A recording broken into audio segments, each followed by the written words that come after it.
Blog Talk Radio. Sunset, like any great melting, heats a vibrant fire that blends wounded parts together in a magic show that transforms. Reminds you of a past where the sunrise woke your senses with rays and flares. You realize In Between is a powerful social theater production that sent you through a powerful roller coaster journey, packed with friends, family, and strangers not so strange anymore. There, knowing, soon comes the answers from above, an open sky of wisdom of those who came before, those that cheered you on from the future, a moon that lights your eyes, knowing a rock is near by keeping you company, then a falling star, a dream worth claiming, appreciating and making your own. Like anything, it's gone that fast, but you know you got it, and the celebration will not be slumber away. Maybe, just maybe, the people dancing in your mind aren't that far away.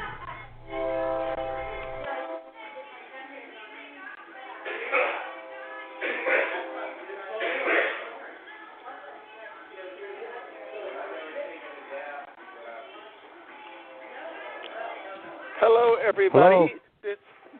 Hello, everybody. This is Anthony Potter. You're on the Speaking Poorly radio show. I'm here with Roy Trout. He's a contributor to homelessnewsnow.com. He's also the founder of the Homeless Activism Network, and he's been a part of a lot of different projects. He's here today. You there with us, Roy? Yeah, I'm here, Anthony. All right, cool. Good to hear from you, and tell us, how was your day? It's good, man. I'm out here at Bravo Base. Just got done cooking a steak dinner for all the vets out here. Oh, yeah, I saw that update. And, last night, Lewis got a pretty good shout out along with everybody at Bravo Base on our show. Oh, right on. I'm sure Lewis appreciates that. So tell me, what have you been up to lately? I know you're involved in Bravo Base. Well, I've been doing a lot of work at Bravo Base. Right now I'm planning a trip up to Prescott. I hear there's a lot of discrimination on the homeless. I've been helping Brian King on Facebook. They're having some discrimination there with the homeless. So we're trying to put together a protest. It's going to be nationwide to stop homeless discrimination. I'm getting ready to go up to Prescott. I'm going to do some evaluation. I'm going to see if I can get some cops to give me tickets for being homeless or looking homeless or sitting on a public sidewalk as a homeless person. We got to stop this discrimination. So that's what I'm out to do, is stop discrimination on the homeless. Nice. That's exactly what we need. And tell me this, if people like that idea, how can they get in contact with you? How can they get involved? What do you need?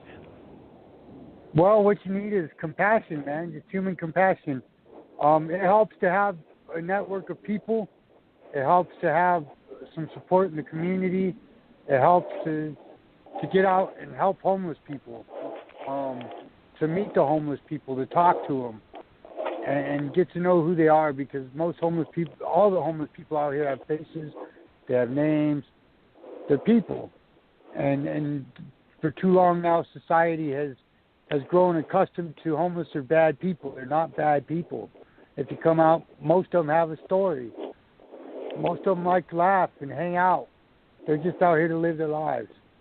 So to get involved, all you need is a little bit of human compassion, a little bit of a social network, and a heart. And then get out there and start helping people.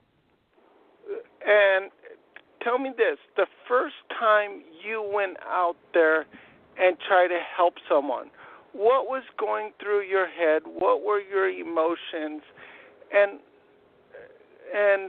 what did you find out?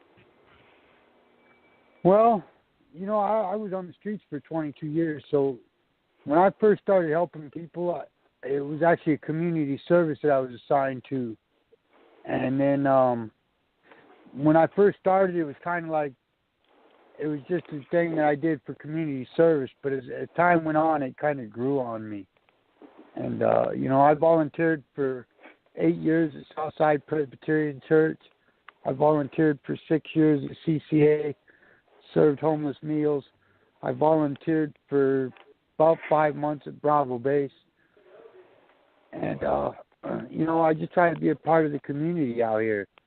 What a lot of people don't realize is that the homeless are a community. They're together, and they strive together. They live together. They go through the same hardships, a lot of them. And it's not easy sleeping on a sidewalk. So my emotion is, I feel content that Arizona is pretty much a homeless-friendly state. As of right now, there's not, as far as Tucson goes, if they're not out in public view, they're okay as long as they're not causing problems, but I'm still emotional about it because it's I know that a lot of the city is still trying to stop what's going on out here, and they can't stop it. They can't. It has to continue. We can't let our homeless people be forgotten about. Well, tell me this. You said that your whole thing with helping out started with community service. Yeah. Can you tell me, did that community service where you had to help someone, you weren't being paid, did that help you in a financial way? Did that help you in an emotional way, an economic way, a social way, or in a political way? It helped me in a spiritual way, man. See, when you get out there and help someone, there's nothing that goes with that feeling of helping someone. There's nothing like that feeling of seeing someone who you just made their day when you hand them a shirt or an item of their need or desire. When you get out there and you actually see that person smile and say, man, I just made that guy. It's the greatest feeling in the world, man, just to be out here and feel the love from these people when you hand them what they need, when you hand them a pair of clothes that they need, or even just a bottle of water, even just being there as a friend to talk to them. It's an awesome feeling, man. It's great. So it's more of a spiritual help. It helps me to feel better about who I am and what I've done in my life. It helps me to feel better about my life. It makes me feel fulfilled and happy to know and that. What when you're helping people at Bravo Base, what kind of feedback are you getting from them? Do they appreciate it? Is there a magical thing about it? Is there a calming thing? Is there stuff that they need, stuff that they don't like? What's the environment there? Well, right now the environment here is stable. Everybody seems pretty happy. It's a very well-maintained community here at Bravo Base. When I help people, the reaction is smiles. It's happiness. When you see these people and you interact with them and you find out their needs and you fill those needs, and then you see those people as their needs as they progress in their walk, and it's just awesome, man. It's awesome. The feedback is great because you get so many people up here that come up. Sometimes they're angry, sometimes they're upset, sometimes they just want to talk. Sometimes they need food or water or clothing. And when you see them walk out happy and they say thank you, it's awesome. It's awesome. And do you, at this point, with how part of what I've been seeing, I've been hearing is there's a big thing nationwide about criminalizing the homeless and not offering the generosity and the assistance needed. Have you seen any of that? Well, I can tell you right now that homeless discrimination is on the rise, and it's 44%. 44%. 44% of the cities are discriminating or have discrimination laws aimed directly at homeless people. These laws range anywhere from homeless camping bans, urban camping bans, that says you can't sit or lay down in a public place if you're homeless and you have possessions with you. It's outrageous, man. It's all over the country. I was talking to a man in South Carolina today. He got a ticket for picking in a trash can. He got a ticket for I'm trying to think of the other charges, but he got basically a ticket for being homeless. I was talking to a lady in Prescott, and she says that people are being arrested. They're being charged with vagrancy. They're getting fined. But they can't pay that back. They can't pay those fines. So what they do is they criminalize them. And they arrest them some more for not paying their fines. And then they get arrested for another vagrancy and add more fines. And it just adds up. It adds up. And these cities are getting this HUD funding to help the homeless, and it seems like they're putting more funding into criminalizing the homeless than helping them. It's all over the nation, man. It's all over the nation. And can you tell me, what do you think is the economic impact on any one of these communities where we're arresting the people, we're putting charges on them, we're putting criminal cases against them, and we're spending money hiring public defenders, we're hiring prosecutors, we're hiring judges, we're hiring pretrial services, and all these people. What impact do you see that happening on our city as if that continues? Well, I can tell you right now, to arrest a homeless man for being homeless, to be vagrant, or what they call vagrancy or trespassing, and all these little misdemeanor charges that they're arresting them on, it's a cost. Because to arrest a man and keep him in jail, it costs the cities an average of $127 a day. That's staffing the jail, well, and it's probably more than that. To give them a place, it would cost somewhere around $300 a month. At $127 a day, that's almost $3,000 a month per person to keep them in jail. To give them a house, it costs the city $400 a month per person. So the economic impact. How much does it cost to keep one person at Bravo Base?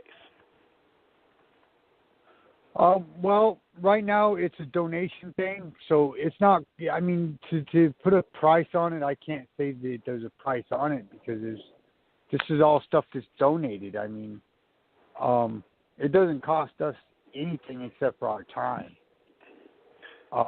There's no financial transactions done here. I would say per person, if you add it up, it comes out about even because most of these homeless people out here have a little bit of food stamps. They buy their own food, cook it, whatever. But they all put in to help. So it's really not costing too much. I'd say average of maybe $5 a day. Wow. $5 a day, that's a McDonald's value. Yeah. and you know, to think about it, because everything's donated. It's not we don't need money to help people. It's not a money thing. It's a get out there and do it thing. I don't need money to get out here and help someone. I can make someone's day by shaking their hand out here. I can make someone's day by giving them someone to talk to, by giving them a resource. Hey, man, check this out. City of South Tucson just opened up the housing list. That's helping so many people, but it's not And the sad part is it's not helping everyone. It's only helping certain people. So it's a win situation either way. Somebody's getting helped.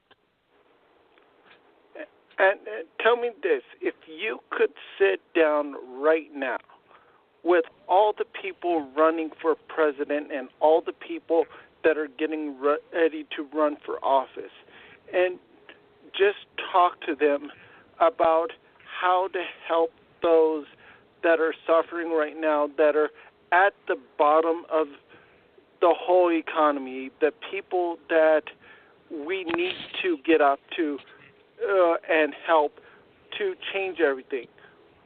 What 5 things that you're going to say to them?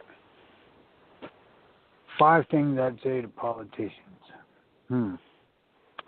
Well, the first thing I would say is, I'm not really big on talking to politicians. I'll be honest. The first thing I would say is walk a mile in one of these people's shoes out here. One of these people that go hungry to bed, hungry because they don't have a meal at night. I would challenge them to come out here and live just a week in one of these people's shoes, and see how these people live. See the discrimination and the hopelessness behind living on a sidewalk, behind living in a wash, or let them apply for these services where an average waiting list to get into housing is 5 years for the average person,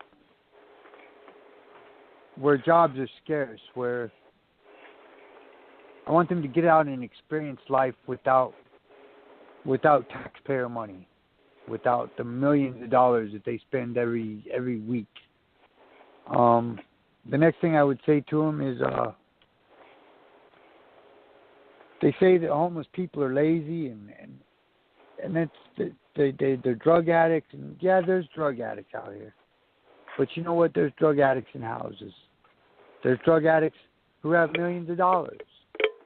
Heck, Prince just died of an overdose. He was a drug addict. Elvis Presley was a drug addict. He had money. All these actors are drug addicts. They're not out there arresting these people. Why don't they start treating these people equally to everyone else, to all these people with padded pockets who have $1 million to spend? Treat these people with the same dignity. The third thing I would say... Go ahead. The third and final thing I'd say is, God rest your soul. Wow. God rest your soul. Because, to discriminate on a person because they're poor or have less is to say discriminate against a homeless cat or a homeless dog. And the sad part is, a lot of homeless animals get treated better than the homeless people. A lot of animals get treated better than homeless people. You see a homeless cat walking down the road, and the first thing you're tempted to do is offer food. You see a homeless dog or a stray dog that's out in the street, the first thing you want to do is reach out to it. You see a homeless person, and most people run. They turn the other way. It's sickening to think that we can take people and divide them by social status or our ethical backgrounds, our ethnic backgrounds, or our religious beliefs. It's all labels, man. In the end, we're all human race. And we need to come together as a race, as a human race. Forget about race, religion, politics, all that stuff. Look at it as we're all human. And once people start to see that, their hearts will open up. Once they realize that everybody in this world is human, every person is human. They all have a feeling. They all have minds and hearts. They're all people. And they all deserve equal rights. They all deserve the same rights. Nobody deserves to be criminalized because they can't afford 4 walls, or they just simply don't want 4 walls. They enjoy being outside. No one should be criminalized for that. Nobody.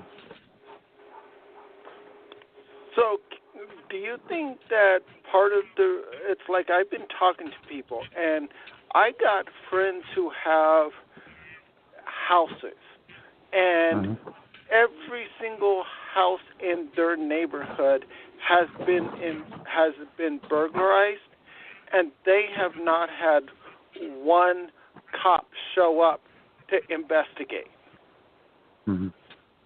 Do you think that is caused by any of this discrimination and of the homeless, any of the criminalization over drug abuse? Do you think arresting 30 people every morning at the library or giving them ticket has anything to do with houses in a neighborhood getting burglarized every day and nobody from the police department showing up? Well, I think that the police are wasting their time down there at the library, messing with those people. Here's my thing about that library thing. Though I know what they're doing and I understand, most of the people out there at the library don't. And I understand it started as a First Amendment protest and all that, and that's great.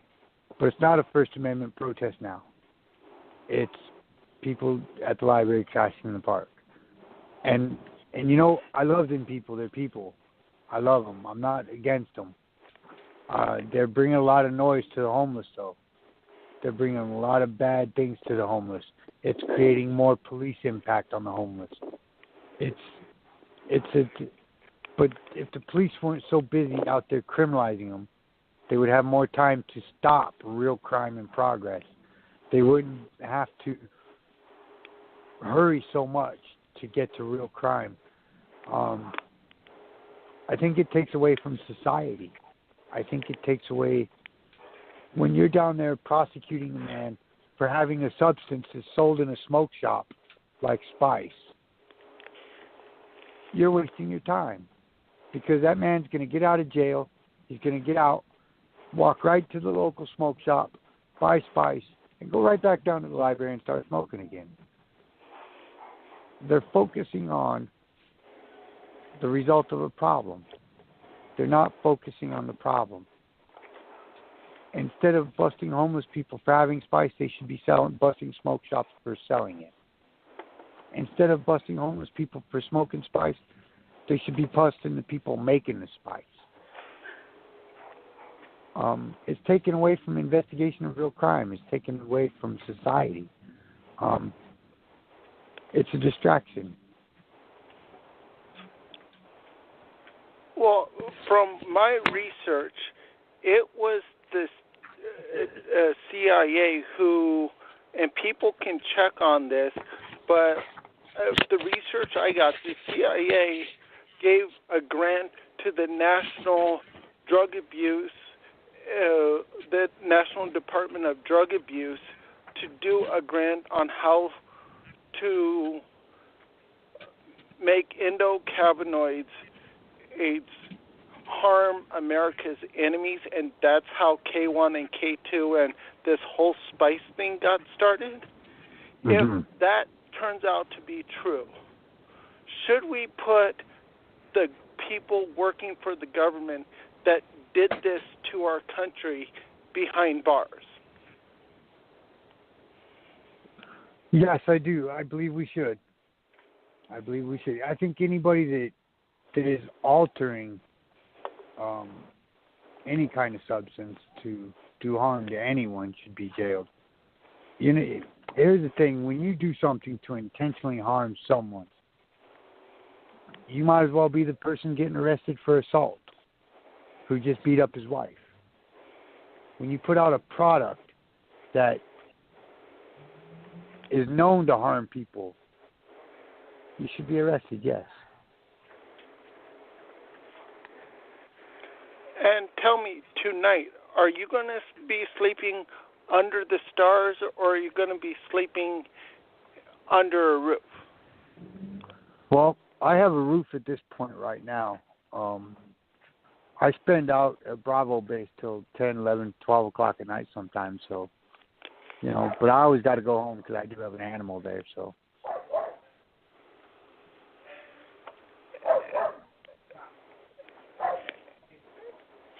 And so, can you tell me, with all of these projects that you've been through, all of these community leaders that have mentored you over the years, all these life lessons that you've learned,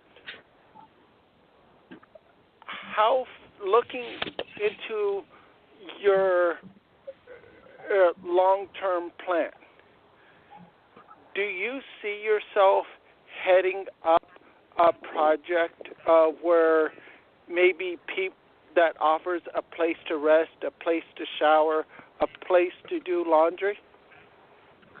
Well, I have been talking to Lewis Arthur, and he has a piece of property somewhere here in Tucson. He would like to start an SSO, much like Bravo Base, and that's a self-sustaining organization for general homelessness, because right now he's tied up with veterans. I've been talking to him about that. I've gotten together with Michelle Ream. I want to get together with Ron Austin and discuss a few things, but that could very well happen. Right now, I'm planning a trip to Prescott. I'm not sure. I want to get Prescott down. I want to get Prescott to alleviate their sweeps of the homeless people. I want to get them. So right now, that's my priority. 6 months down the road, yeah, I could see me starting an SSO or something to help the homeless, yes. And if you decide to do that, can we bring you back on the show so that you can tell us more about that? Yeah, I would love to, man. All right. Just a question. We got another caller on the line. Would you like to open this discussion to more people, or maybe take questions? Yeah, sure. All right. Hello, are you with us? Hello?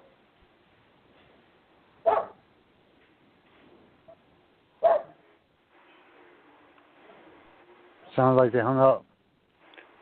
Sounds like we got a dog on the line. Maybe Snoop Dogg, you never know. But we'll go ahead.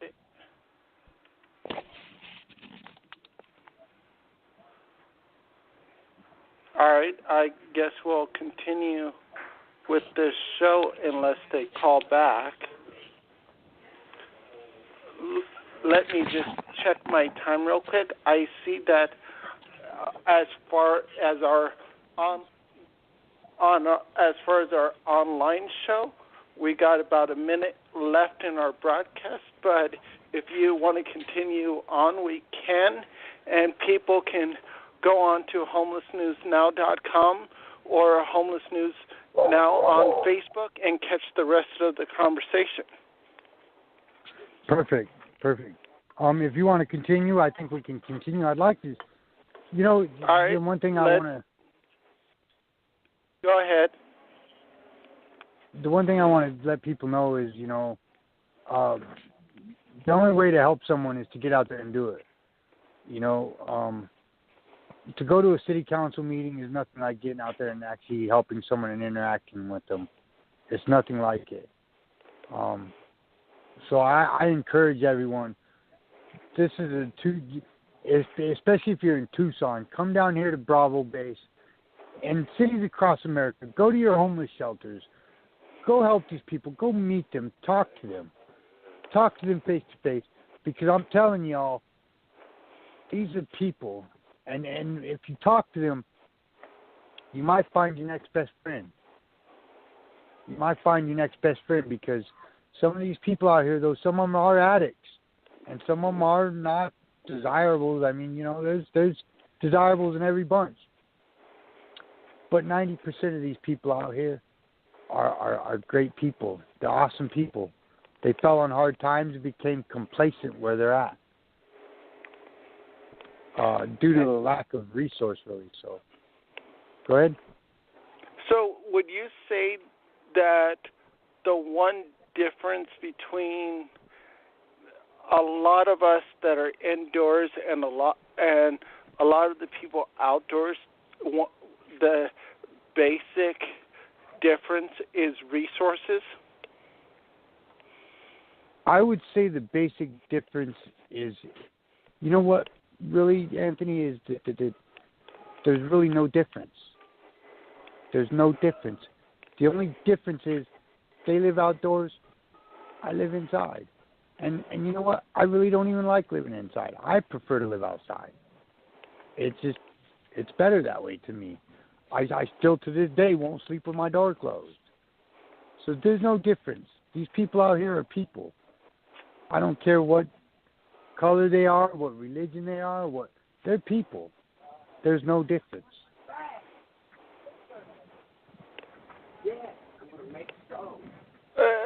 That's definitely true, and I can tell you that it's like I tend to use the word economic apartheid, which means that we are basically using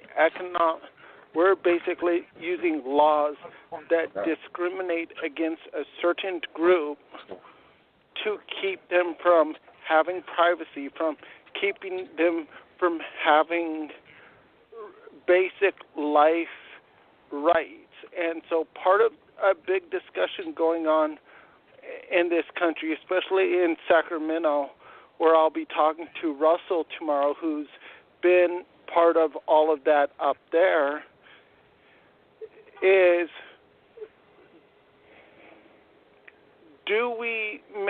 is housing a constitutional right, or would you say that the right to rest is an unalienable right already in the Constitution? Well, I don't think the right to rest has anything to do with the Constitution. I don't think it has anything to do with rights, period. That's a God-given thing. It's a necessity. Rest is a necessity. We have to have it. A man cannot function properly without proper rest. And that's the number one thing that holds homeless people back, is a proper rest. The next worst thing for homeless people, the job market for them. It's so hard to get a substantial job where you can afford to live while you live on the streets. It's hard to live on minimum wage day labor job where your day-to-day ticket, where your week-to-week ticket. You don't make it very well that way. It's a hard life, and people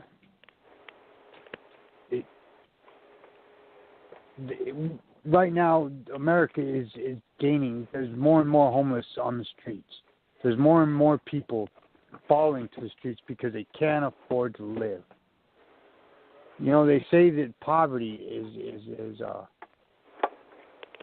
is unable to afford the living wage, the living cost of living. They say homelessness is unfit for human habitation. That's the definition of homeless. So even though some people might be under a roof, if they don't have gas, water, and electric, they're homeless. If they don't have one of those items, they're homeless. So there's not just people out on the streets. There's people that have a house who don't have electricity, who are declared homeless. Some of these people work. They sacrifice their electric to feed their children. And it's sad because... I know I have a friend right now. He's a single dad, and he works part-time. He goes to school, and he has a third job, and then he has to come home and take care of his kid. And so all of these things he makes minimum wage at all. So he's working 3 jobs, going to school, and playing super dad when he gets home. Mm-hmm. And most of the time, once he takes care of everything, including taking care of his daughter, he doesn't even have the resources to feed himself. Mm-hmm. Mm-hmm. And he's one of those people that one thing changes about what's going on, and he's the next guy at Bravo Base, and this is a guy who's a veteran. You know, the saddest thing about this life right now is that so many people fight so hard to survive. It's gotten to where cost of living is so high and the standard living wage is so low that there's so many who are struggling. And it's sad because the government says, oh, well, we'll bail out Wall Street. We'll bail out this big bank who failed and invested in some bad loans. Pardon me. Invested in some bad loans, signed some bad loans that they knew these people would never be able to pay back. They created an economic crisis, and then the government turns around and bails them out instead of bailing out the American working man now losing his home. Instead of bailing out the American working man who goes out there and busts his butt every day to succeed, and then all of a sudden they get thrown out of their home because of a fall in the job market, because of Wall Street spending, because of big banks signing loans that were never going to be paid back. It's sad. It's sad. I was doing a little online research, and in Louisiana alone, 3,147 elderly senior citizens were kicked out of homes they had owned for 20 years because they had to choose between paying health care or paying property tax. And then the government, what they do is they got this homeless problem agenda where the homelessness is a problem. But the real problem, if they really look at it, what about those 3,147 people, those elderly senior citizens in Louisiana alone that lost their homes because they had to choose between health care and property tax? One of my biggest complaints about that is those people worked hard to pay off that home. If you go back to 1771, there was a little event called the Boston Tea Party that covered just such a tax. And so many people are losing their home because they're complacent in paying property tax. And the government thinks... Tell me this, if someone is having a hard time, part of the whole thing with the IRS and the government is there's a federal thing called hardship. And people can apply for hardship. Do you know if, one, the people are being educated that they have this option to where the government's going to cancel all that? Or do you think there's someone, or do you know if there's someone there in the government who's not doing their job that we need to put pressure on? Well, I think that we need to put pressure on government anyway. Quite personally, I think we need to put a lot of pressure on the government. I think that the government has overstepped its bounds. I think they have overstepped their authority because, first of all, our government is not authority. They were not an authority. They were here to protect our constitutional rights, not assign who gets them and who doesn't. Not decide just because you're a lower social status and you make less money, you don't have as many rights as me because I make $1 million. That's not what they're there for. They're not there to say, oh, well, we need more tax money to pave this road, and then it takes them 10 years to pave the road, while American citizens tear up their vehicles to get to work every day. They were there to protect our Constitution, and that was it. To tell us that a felon doesn't have the same God-given rights as everyone else, it's a crime. To tell us that homeless people don't have the same rights as everyone else, it's a crime. It's a constitutional crime.